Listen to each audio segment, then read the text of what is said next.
Tadi saya sholat di Takwa ya. Yang imam adalah Buya Zakaria Ahmad. Beliau pada rakaat pertama membaca surat Al-Isra ayat 9 dan berikut-berikutnya.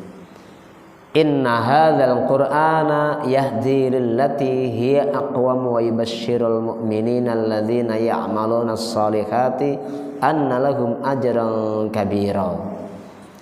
Sesungguhnya Al-Qur'an ini memberi petunjuk ke jalan yang lebih lurus dan memberi kabar gembira kepada orang-orang mukmin yang mereka melakukan amal-amal solih, bahwasanya bagi mereka pahala yang besar.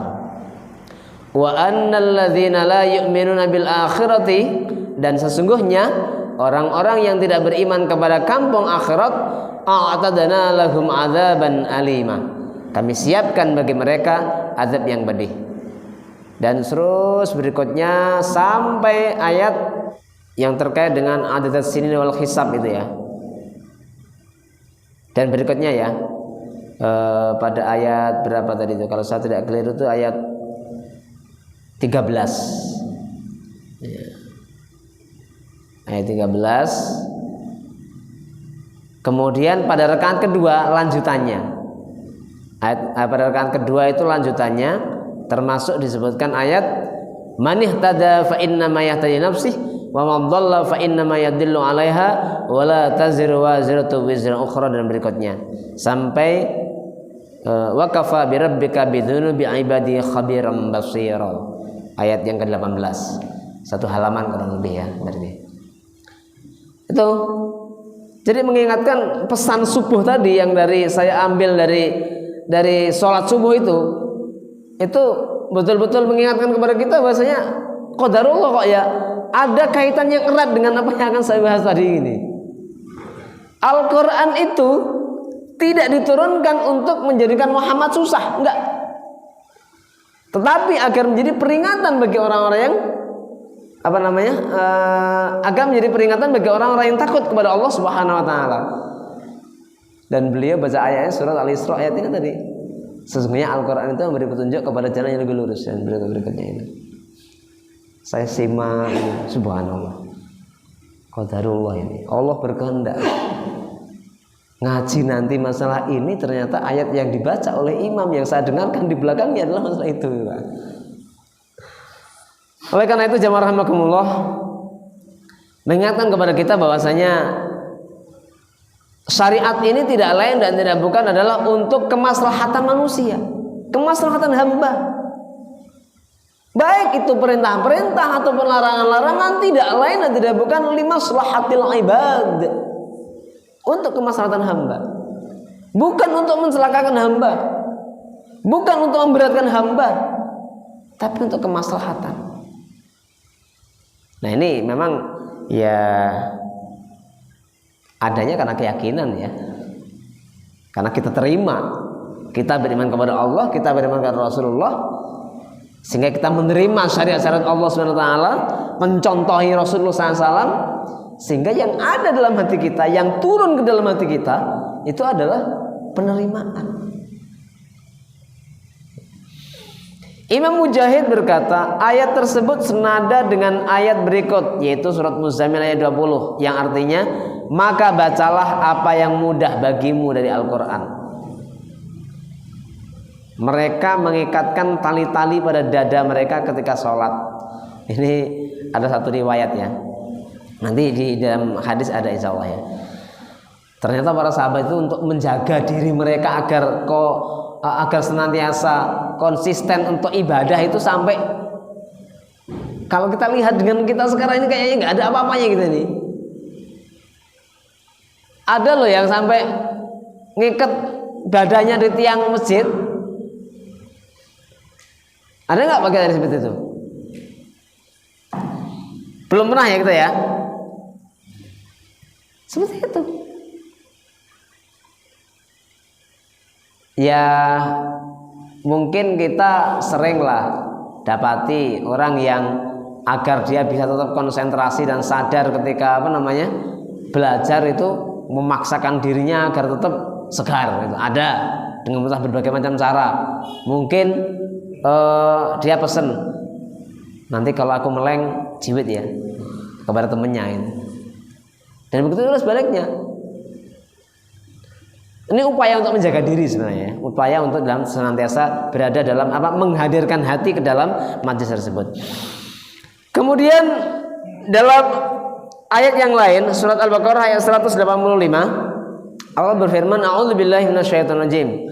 Yuridullahu bikumul yusra wa la yuridu bikumul usra. Yang terjemahannya, Allah menghendaki kemudahan bagimu dan tidak menghendaki kesukaran bagimu. Sebenarnya ayat ini turun terkait dengan masalah safar sebenarnya ya. Saum ya. Saum ketika safar termasuk di dalamnya. Al-Baqarah 185. Ayat ini turun sebagai rukhsah untuk berbuka ketika safar. Akan tapi ayat ini berlaku umum dalam semua urusan agama. Jadi memang kalau kita lihat siakul kalam dan gugusan ayatnya itu kan terkait dengan apa? Boleh berbuka ketika sakit dan kemudian mengganti di waktu yang lain. Demikian juga ketika safar boleh berbuka dan lalu mengganti di waktu yang lain. Yuridullahu bikumul yusra wa la yuridu bikumul usra. Allah Subhanahu wa taala menghendaki kemudahan bagimu dan tidak menghendaki kesukaran bagimu. Demikian juga rusa-rusa yang terkait dengan seperti ini, yang mulia seperti ini, sering kali Allah Subhanahu wa taala kuatkan dengan Allah menghendaki kemudahan bagimu dan tidak menghendaki kesukaran bagimu. Di antaranya masalah tayamum. Kan mungkin juga tayamum itu juga ada kaitan dengan Allah menghendaki kemudahan bagimu dan tidak menghendaki kesukaran bagimu. Jamaah rahimakumullah, ayat yang lebih umum terkait dengan masalah pelaksanaan agama tidak memberatkan itu dalam surat Al-Hajj, surat yang ke-22 ayat 78. A'udzubillahi minasyaitonirrajim. Wa ma ja'ala 'alaikum fid-dini min harajin. Dan dia tidak menjadikan kesukaran untukmu dalam agama. Surat Al-Hajj ya. Surat ke-20 surat ke-22 ayat berapa nih? 78 ya. Ayat 78.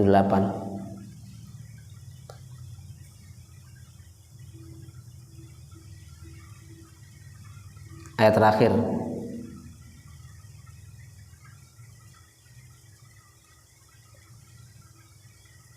Terjemahannya secara utuh saya bacakan.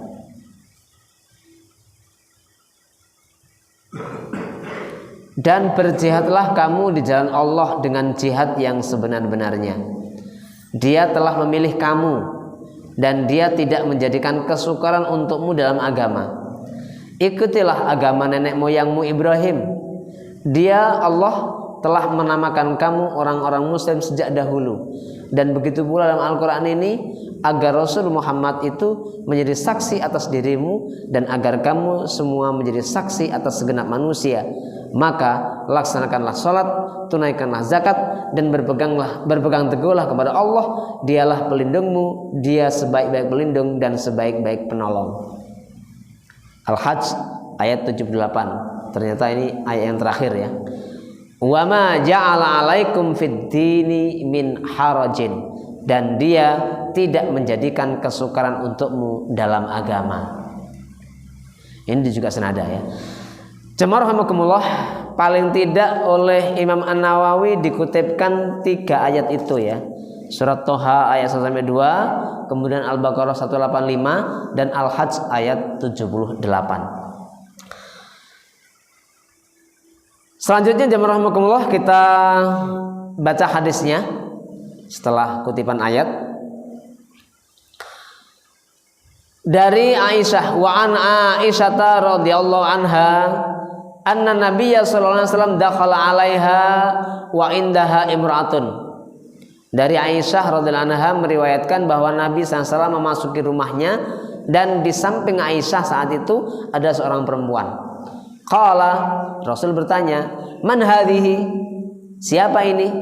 Qalat, Aisyah menjawab, hadhihi fulanatun tadhkuru min salatiha. Kata Aisyah, ini si fulanah. Aisyah menyebutkan perihal salat yang dilakukan perempuan tersebut. Qala, kemudian Rasul bersabda, mah, jangan demikian. Di situ enggak disebutkan sifat sholat yang dilakukan oleh perempuan tadi kayak apa, ya enggak disebutkan. Hanya Rasul kemudian langsung komentar, mah. Mah itu merupakan ungkapan untuk melarang dan mencegah. Ya. Mah, alaikum bima tutiqun. Kata Rasul, diartikan jangan demikian. Hendaklah kalian melakukan ibadah sebatas kemampuan kalian saja. Jadi kalau di hadis atau dalam teks nas yang lain itu ada dorongan untuk apa?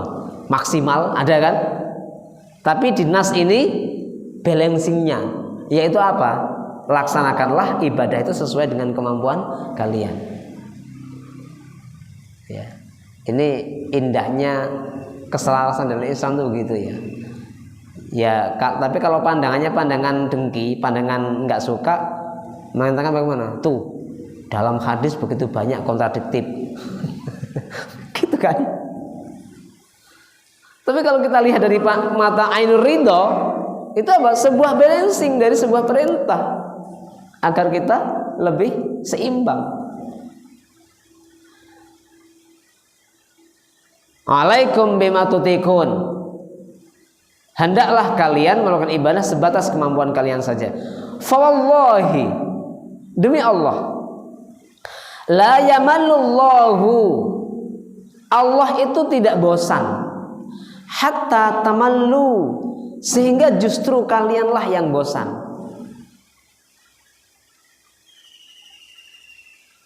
Wa kana ahabbuddin ilaihi, cara melaksanakan agama yang paling dicintai oleh Allah, ma dawama sahibuhu alaihi, ialah ibadah yang dilakukan secara kontinu oleh pelakunya. Hadis muttafaqun alaih.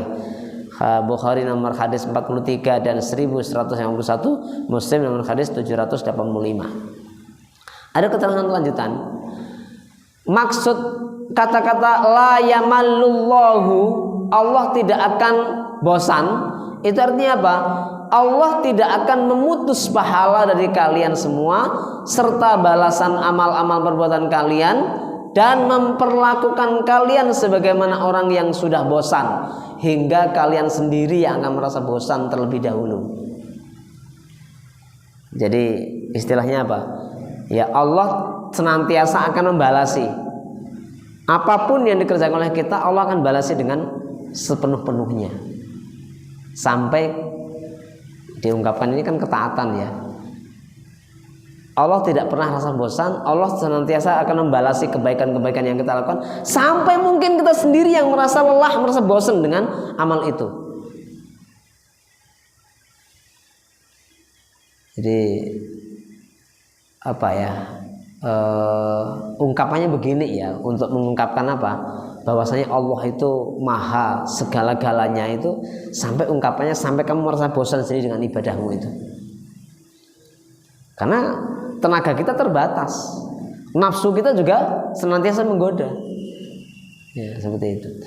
Oleh karena itu seyogyanya kalian melakukan ibadah sebatas yang kalian mampu lakukan secara kontinu, agar pahala serta keutamaannya dapat berlangsung terus-menerus pada kalian. Ini ilustrasinya gini, Pak.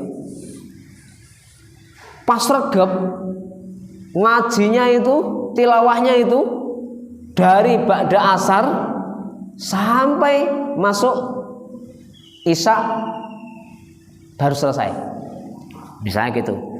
Pada asar lanjut pada salat maghrib, lanjut pada maghrib, masuk waktu isya. Kita masih butuh yang lain-lain kan? Kita rasa capek. Mungkin kita juga lapar belum makan, butuh nutrisi. Akhirnya kita sendiri yang memberhentikan ibadah itu.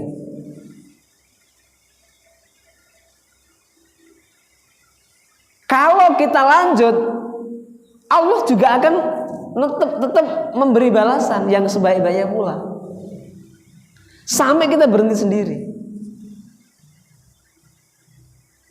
Tetapi justru yang lebih Allah sukai itu adalah jangan ba'da asar ngaji terus sampai masuk isya, tapi seminggu sepisan atau sebulan sepisan.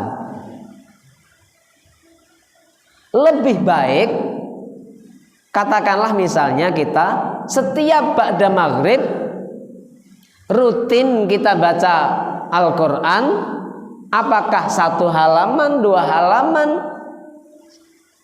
2 lembar, 3 lembar, setengah juz semampu kita, tapi continue terus seperti itu.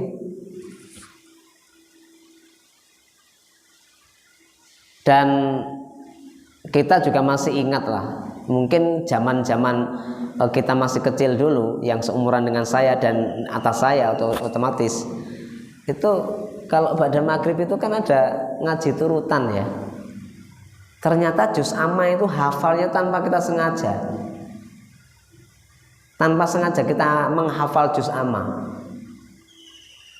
Soalnya apa? Tiap ba'da maghrib bacanya mulai dari An-Nas sampai terakhir di mana kita baru sampai ayat berapa, sampai surat berapa itu. Itu diulang terus tiap hari. Maka An-Nas, Al-Falaq, Al-Ikhlas itu sipil banget udah, kayak enggak terasa baca itu. Karena apa? Tiap hari terulang. Kalau 40 hari berarti sudah terulang 40 kali itu. Nah, itu kan. Wajar kalau kemudian hafal itu wajar. Allah karuniakan kepada kita kemudian untuk menghafalnya karena terulang-ulang terus. Terbaca lagi. Bunyi iklan aja kadang-kadang kita hafal, Pak. Karena apa? Saking itu berulang-ulang terus. Dan mungkin juga menulisnya itu hafal, komanya di mana itu hafal, struktur kalimatnya kayak apa itu hafal. Coba kalau nggak hafal tuh, yang suka bawa bungkusan sigaret kretek itu, ada peringatan kok, merokok bisa bla bla bla. Aku nggak hafal gitu ya. Itu tulisannya apa itu? Baris pertama ini, baris kedua ini. Karena apa? Terbaca terus. Tiap beli, tiap buka bungkusnya terbaca. Walaupun barunya sedot terus ya. Terulang soalnya, terulang-ulang.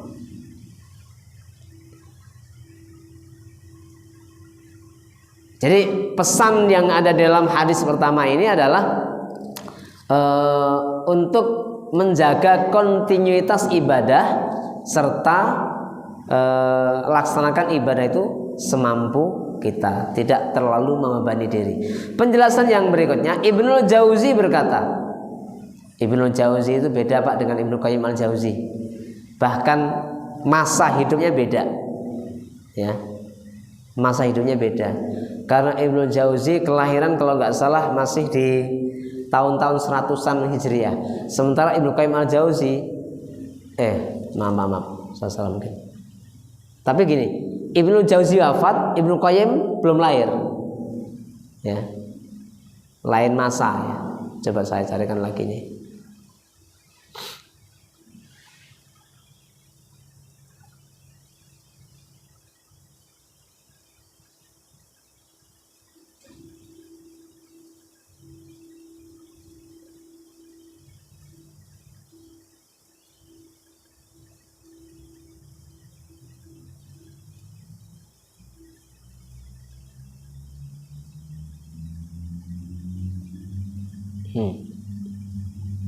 Gak ada ya.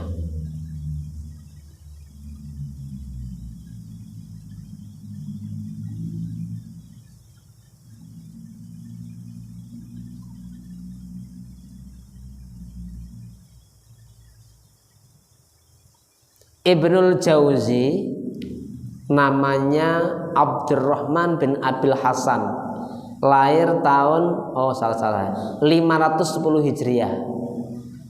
Lahir tahun 510 Hijriah dan meninggal tahun 597 Hijriah. Usia mendekati 90 tahun. Sementara Ibnul Qayyim al-Jauziyah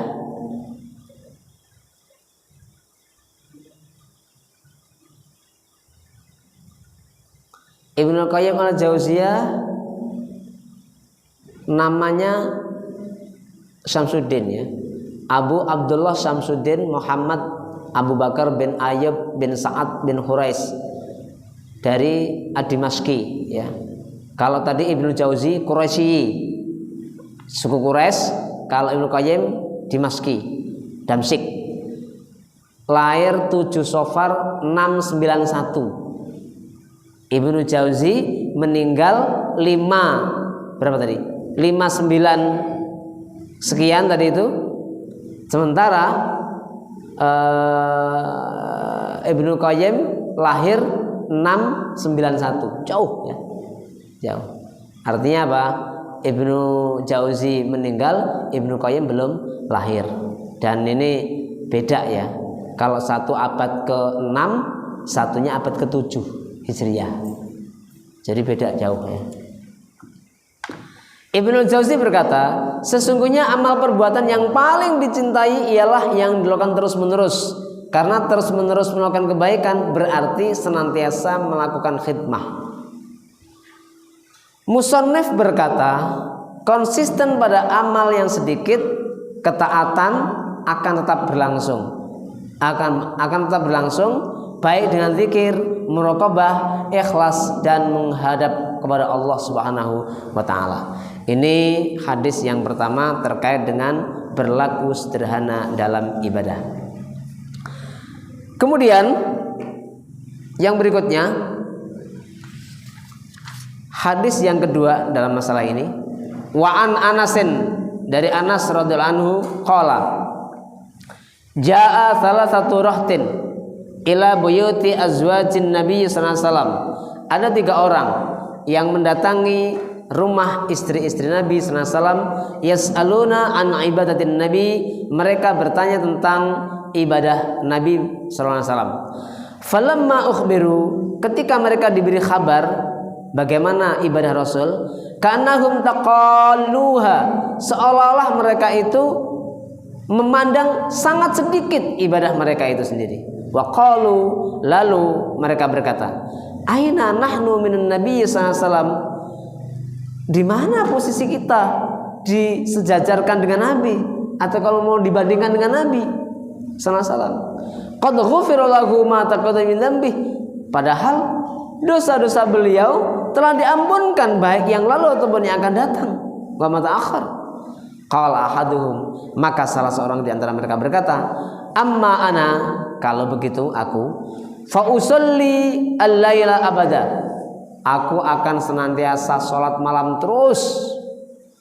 Wa qala akhar, yang lain berkata, wa ana asumud dahra wala uftiru, aku akan siang hari akan saum terus, enggak pernah buka.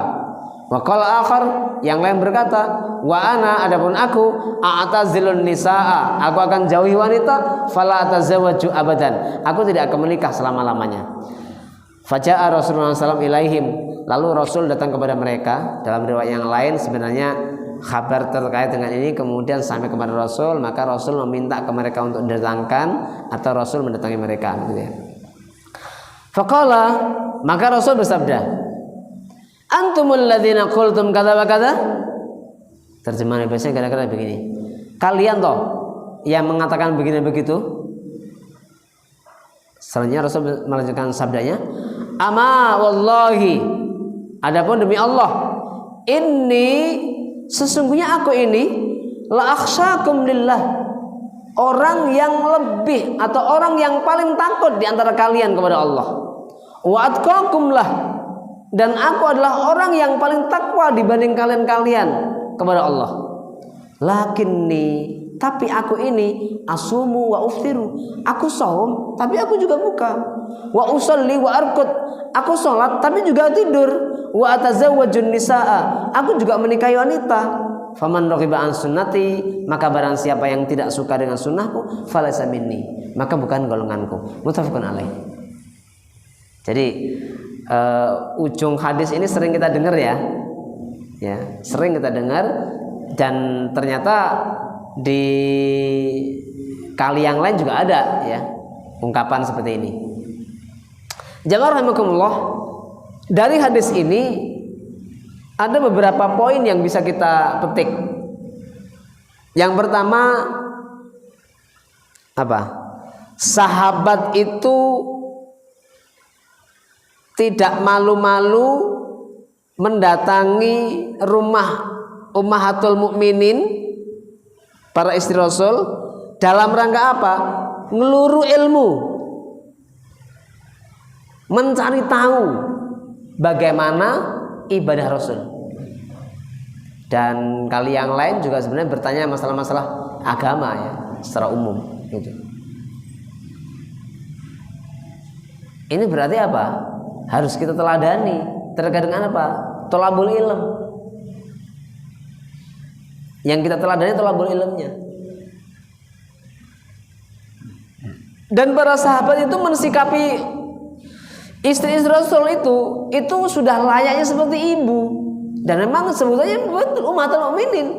Walaupun bukan ibu dalam arti boleh kita berkholwat, boleh salaman dengan mereka, bukan ya. Tapi apa? Takzimnya, penghormatannya itu penghormatan anak kepada orang tua. Dan mereka bertanya kepada Nabi, istri-istri Nabi, perihal Nabi. Untuk apa? Untuk diikuti. Itu yang pertama. Yang kedua,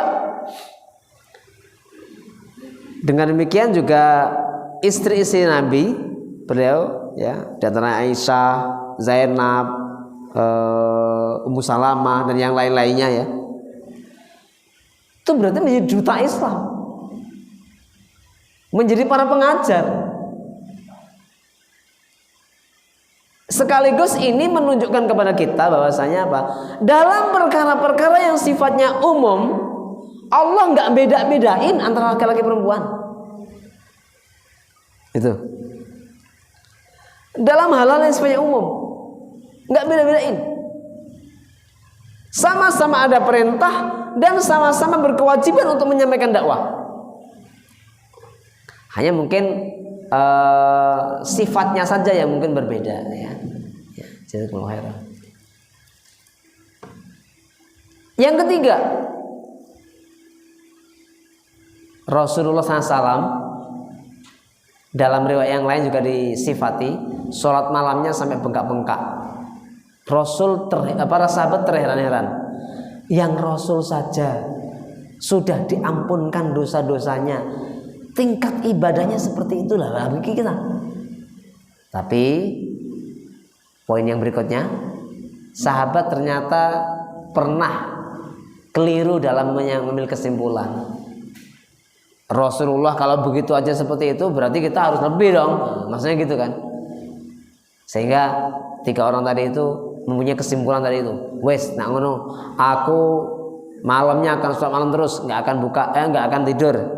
Yang satu, aku akan saum terus siang hari, nggak akan buka. Artinya saum terus gitu ya.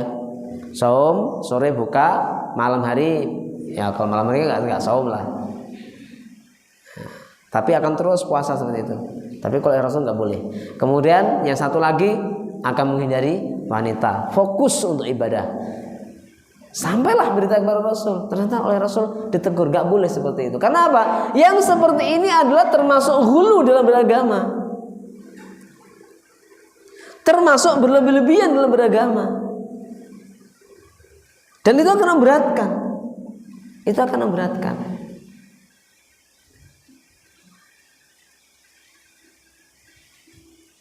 Maka di ujung hadis Rasulullah ada semacam penekanan sebenarnya itu. Faman raghiba an sunnati falaysa minni. Artinya apa? ibadah dengan sederhana, memperhatikan hak-hak badan, itu justru cara Rasul, itu justru ajaran Rasul. Tidak boleh kita kemudian membebani di luar batas kemampuan. Karena bisa jadi nanti kalau seperti itu keadaannya, ya jangan-jangan berjalan sebulan 2 bulan wis lempoh baru wis ra. Setengah tahun, 1 tahun udah lepas lagi. Ini pentingnya jamaah rahimakumullah terkait dengan tawasud dalam beribadah.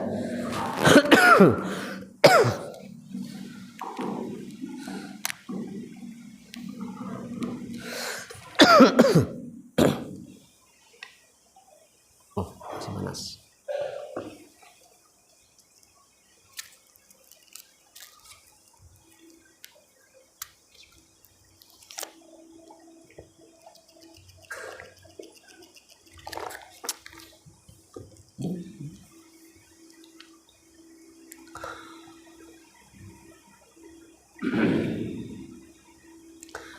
Ada keterangan tambahan, al-khasyatu disebutkan dalam teks hadis itu, al-khasyah. Apa al-khasyah itu? Al-khasyah adalah rasa takut yang bersamaan dengan ma'rifah. Rasa takut yang bersamaan dengan ma'rifah. Jadi ada ma'rifah atau ilmu yang ilmunya itu mengantarkan kita takut kepada Allah Subhanahu wa taala. Persis sebagaimana ayat, oh ya ini juga dikutipkan ayatnya ya. Surat Fatir ayat 28. A'udzubillahi minasyaitonir rajim. Innama yakhsyallaha min ibadihil ulama. Sesungguhnya yang takut kepada Allah di antara hamba-hambanya adalah ulama. Nabi SAW juga berbuka agar mendapat kekuatan untuk berpuasa. Jadi Rasul berbuka agar mendapat kekuatan untuk berpuasa. Jadi berbuka itu sendiri dalam rangka untuk menjaga kontinuitas puasa sebenarnya. Beliau juga tidur agar mendapat kekuatan untuk melaksanakan ibadah. Beliau juga menikah untuk menyalurkan syahwat dan menjaga diri. Jadi salah satu di antara pemberian hak-hak badan tadi itu justru untuk menjaga kontinuitas ibadah-ibadah tadi itu. Berbuka dalam rangka menjaga kontinuitas ibadah saum. Tidur dalam rangka untuk menjaga kontinuitas ibadah-ibadah yang lain. Menikah dalam rangka untuk menjaga kehormatan diri. Teringat ini ada satu hadis, yaitu ada 3 golongan yang Allah akan membantu pada dirinya.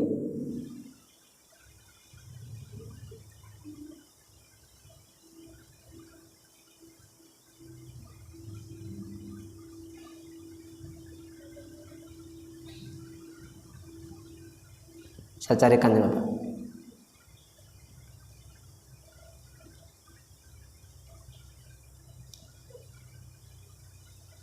Haqqun 'alallah i'anatu an-nakih alladzi yuridul ifaf.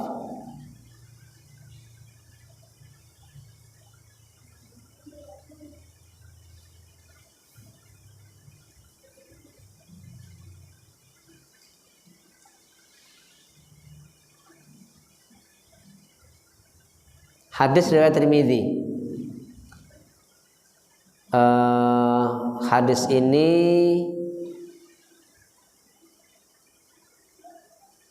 termasuk sabda Rasul. Rasul bersabda, "Salasatun haqqun 'alallahi aunuhum." Ada 3 orang yang Allah pasti menolong mereka. Pertama, al-mujahidu fi sabilillah. Di sini redaksinya beragam ya. Di tempat yang lain yang saya baca orang yang nikah pertama ya. Di sini dibalik. Al-mujahidu fi sabilillah. Yang pertama mujahid fi sabilillah. Yang kedua, wal mukatabul ladzi yuridul ada. Orang yang berjanji dengan niat untuk ditepati. untuk menepati janji. Al-mukatabu alladzi yuridul ada. Aslinya mukatab itu mengadakan perjanjian atau MOU, Pak. Karena ayat ini, hadis ini dikaitkan pula dengan ayat surat An-Nur ya. Kalau nggak salah ayat berapa itu? 30 sekian lah. Terkait dengan apa namanya? Agar menikahkan orang-orang yang jomblo, jombloan, jomblowati untuk dinikahkan. Wa ankihu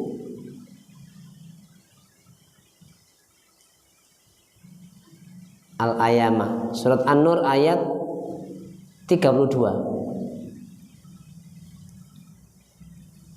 Ayat 32. Kalau yang terkait dengan ini tadi 33 ya.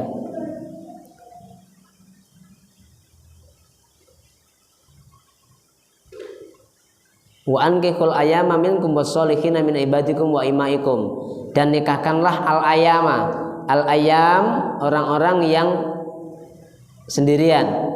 Baik sendiriannya itu karena belum menikah atau sudah menikah lalu cerai atau ditinggal mati sebelahnya.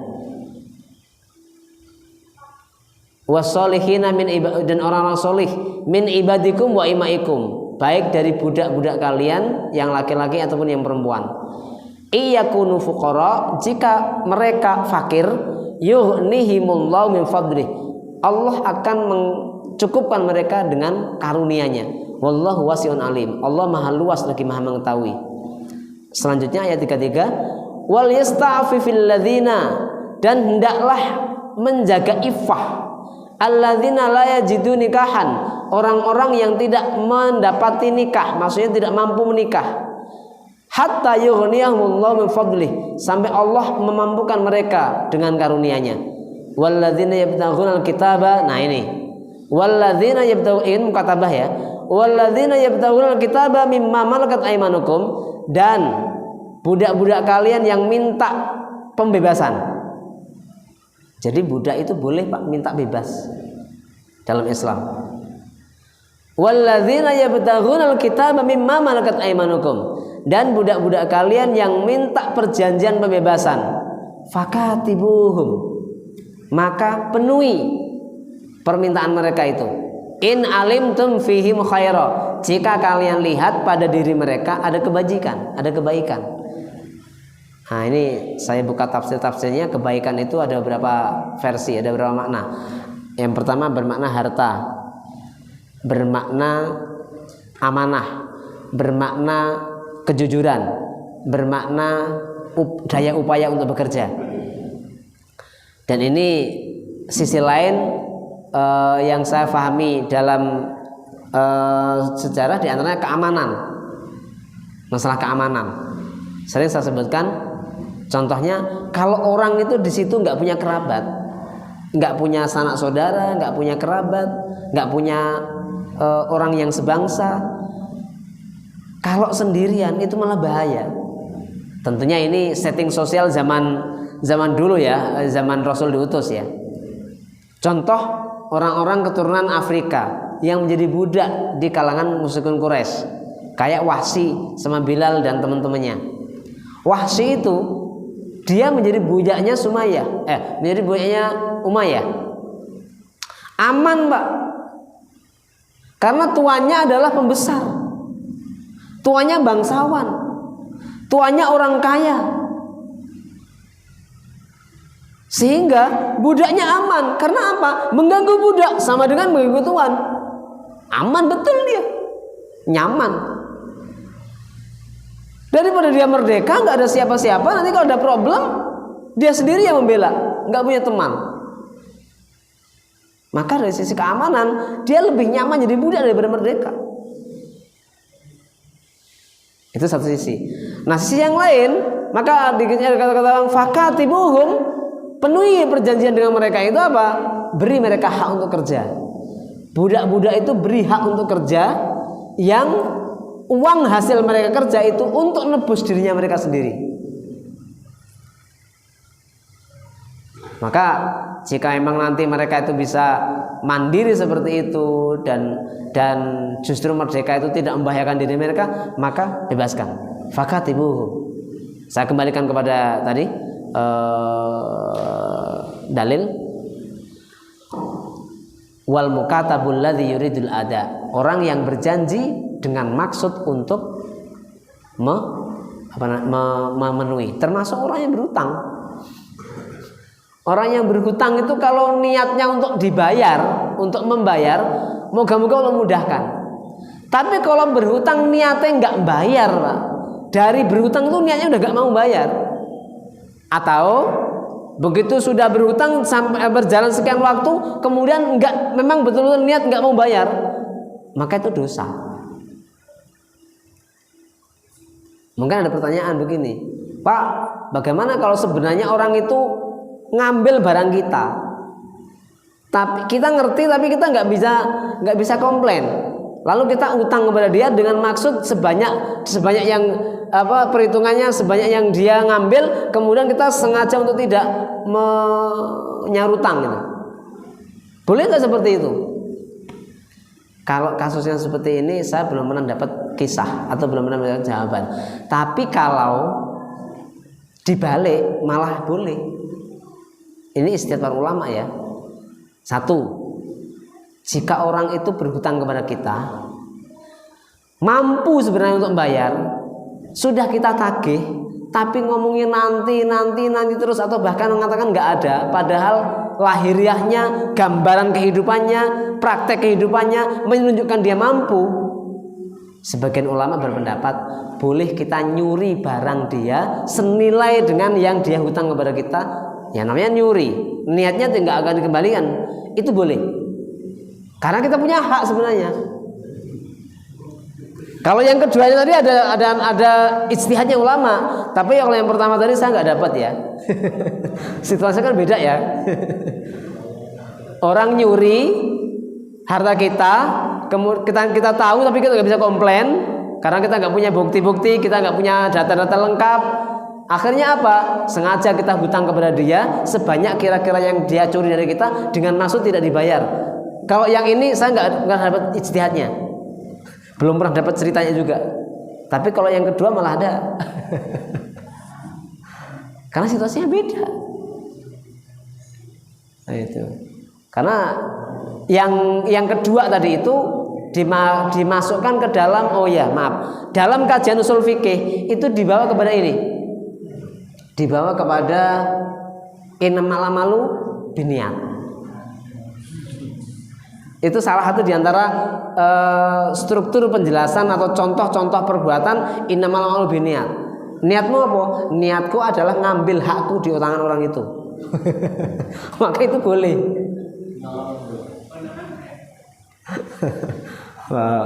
Ulama ini memang pendapat ulama ya, artinya ijtihad seperti itu. Tapi kalau yang pertama saya nggak pernah mendapatkan penjelasan.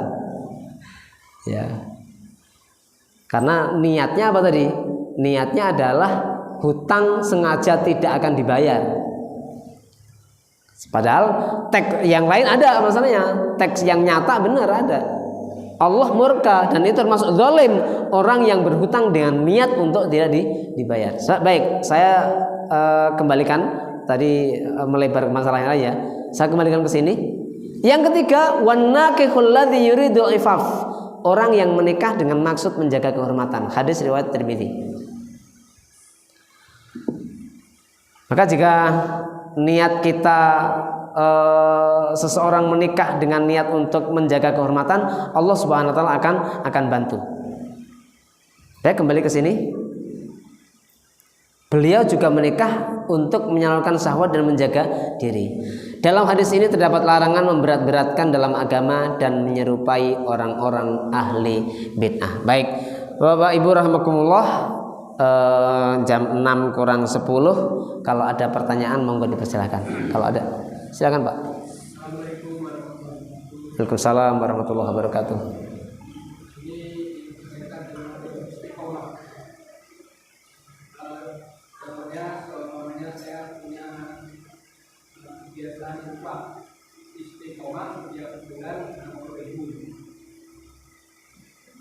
Apakah langsung setiap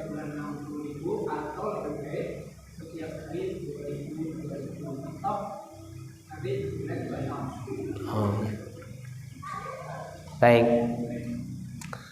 Bismillahirrahmanirrahim. Alhamdulillahirabbil alamin. Allahumma shalli ala Muhammad wa ala ali Muhammad. Teknis yang biasa Bapak lakukan yang mana? Karena infak 2000 selama 1 bulan, nak 30 hari adalah 60.000. Itu kan teknis. Adapun dikeluarkan langsung 60.000 sekali. Tinggal kita ngelihatnya, Pak. Itu hitungannya bulanan atau hitungan harian.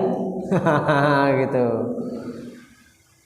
Kalau ngitungnya harian, maka yang dihitung infak harian itu yang 60.000 itu. Hari itu Bapak infak 60.000. Tapi hari-hari yang lain-lain enggak infak. Sementara yang harian setiap hari infak 2000, maka dihitung tiap hari kita berinfak. Kalau memang niat infak kita itu infak harian, ya harian. Kalau niatnya infak yang bulanan, ya bulanan. Maka itu dikembalikan kepada niat kita masing-masing. Kalau kita niatkan memang itu sebenarnya infak harian, saya lebih condong ya lakukan yang 2000 karena itu akan ada kelebihannya. Yaitu apa? Kelebihannya kontinuitas kita harian tadi itu. Sementara kalau memang niat kita itu bulanan, itu seperti saum 3 hari tiap bulan. Karena apa? Bisa dilaksanakan di awal bulan, bisa dilaksanakan di tengah bulan, bisa dilaksanakan di akhir bulan. Akhirnya aslinya itu saum 3 bulan, 3 hari tiap bulan itu. Hanya Rasul lebih menekankan di tengah bulan, tanggal 13, 14, 15. Tapi aslinya boleh. Di awal bulan boleh, di tengah bulan boleh, di akhir bulan boleh. Intinya 3 hari tiap bulan. Karena itu hitungannya apa? Saum bulanan. Nah itu. Gitu Pak Gi. Mungkin yang lain? Silakan Pak. Imam. Mengenai masalah pertama atau tidak dibiarkan itu sudah sebutkan. Ini permasalahannya ada kejadian pesen barang 10, cuma yang dikirim cuma 9 item, cuma di tagihan itu semuanya 10 itu sudah direkap semua jumlahnya. Nah itu sampai sekarang ada sisa yang 1 item itu niat nggak dibayar karena barangnya itu nggak pernah dikirim, cuma sekarang itu punya gimana itu Pak? Sebenarnya kalau itu dijadikan uruf, itu uruf yang menyalahi syariat. Kan memang urufnya gitu karena ya, kebiasaannya gitu kan. Orang ngirim ikan, bayarnya pengiriman berikutnya. Berarti pengiriman yang terakhir nggak pernah akan dibayar. Iya kan? Dan itu teman saya mengalami. Mas Kari itu katanya gitu. Bayarnya itu kalau nanti ngirim berikutnya. Berarti ngirimnya itu tidak pernah dibayar. Enggak. Berarti kalau selama ini misalnya panjenengan nanti nggak ngirim-ngirim lagi, kiriman yang kiriman yang terakhir yang belum dibayar itu kalau nggak ditagih nggak akan dibayar. Iya, nggak akan dibayar. Dan seperti itulah dagang. Tapi kalau mau ditimbang lagi, ini uruf, tapi uruf yang menyalahi syariat, termasuk dari itu. Bahwasanya beli 10 itu dari awal langsung ya, bahkan kita bayar sudah 10, tapi barangnya mesti hanya akan dikirim 9, sehingga 1 barang tidak dikirimkan.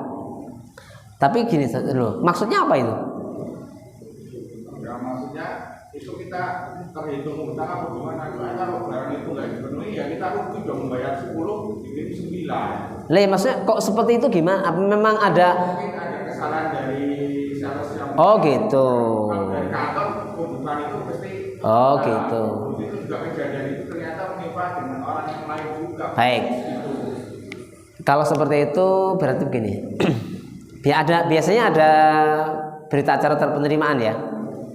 Nah, kalau dalam berita acara penerimaan memang tertulis lengkap, dia bebas. Artinya si penjual bebas.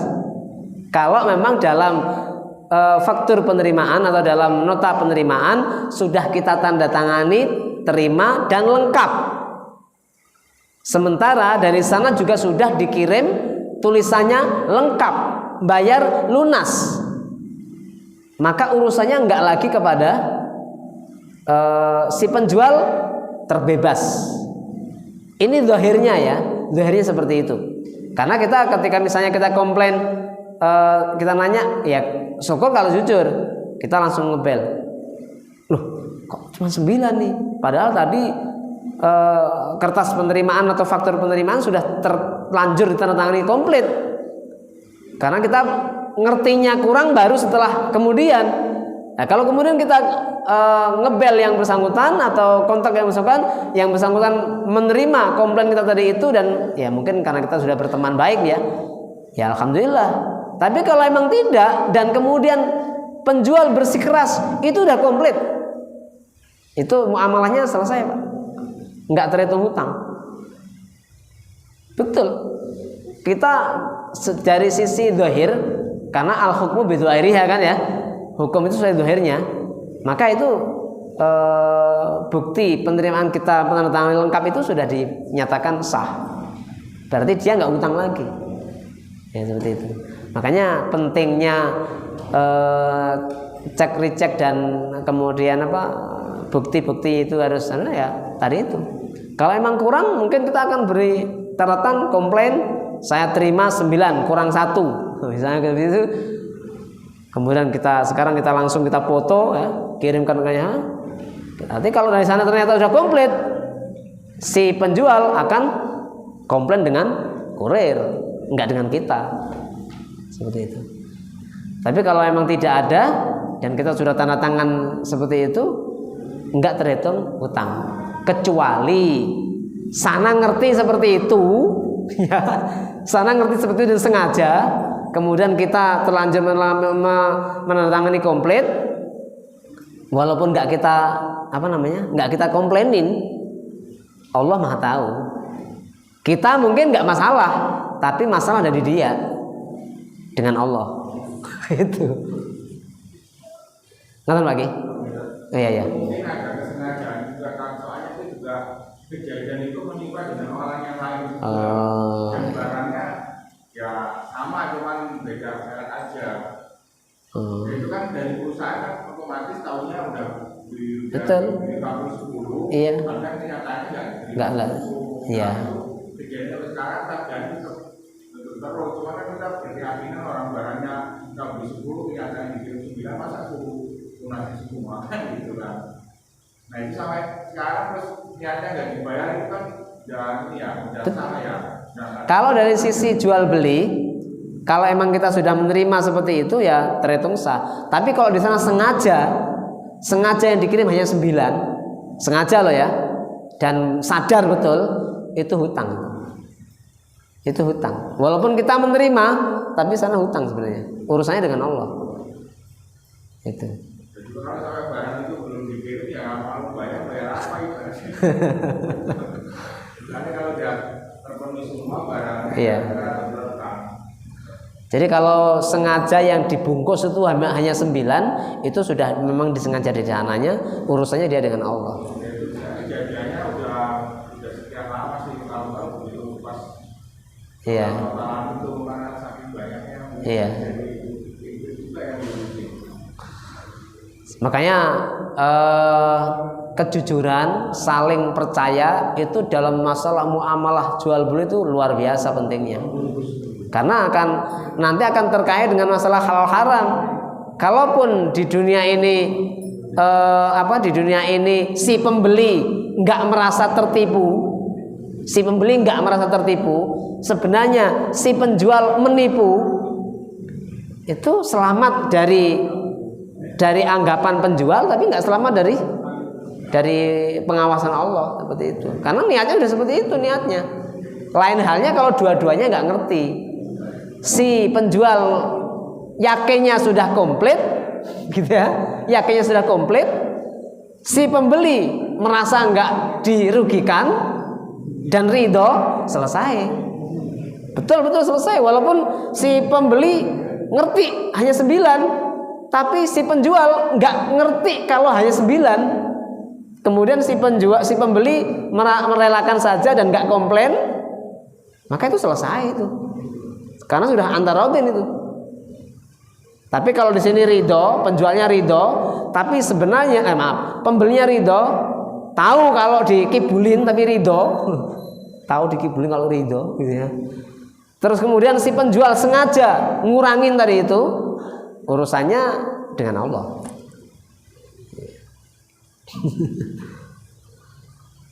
Baik,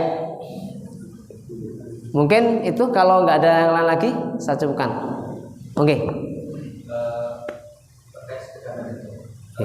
Bisa tidak kita misalkan kita niatkan sedekah sekali, tapi untuk kita niatkan setiap hari untuk 1 bulan itu. Misalkan di awal bulan kita buka 10.000 gitu.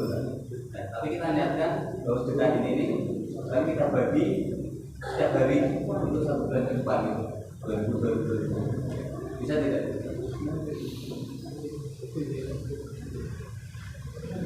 Karena kalau misalkan nyari 2000 ya bayarkan mungkin nggak nemu gitu. Ya. Kita langsung 2000 di awal gitu kan. Jadi kita niatkan. Itu ijtihad di kalangan ulama memang berbeda-beda. Tapi nggak ke situ langsung ya. Terkait dengan bayar kafaroh. Dan itu nggak semua ulama sepakat sih.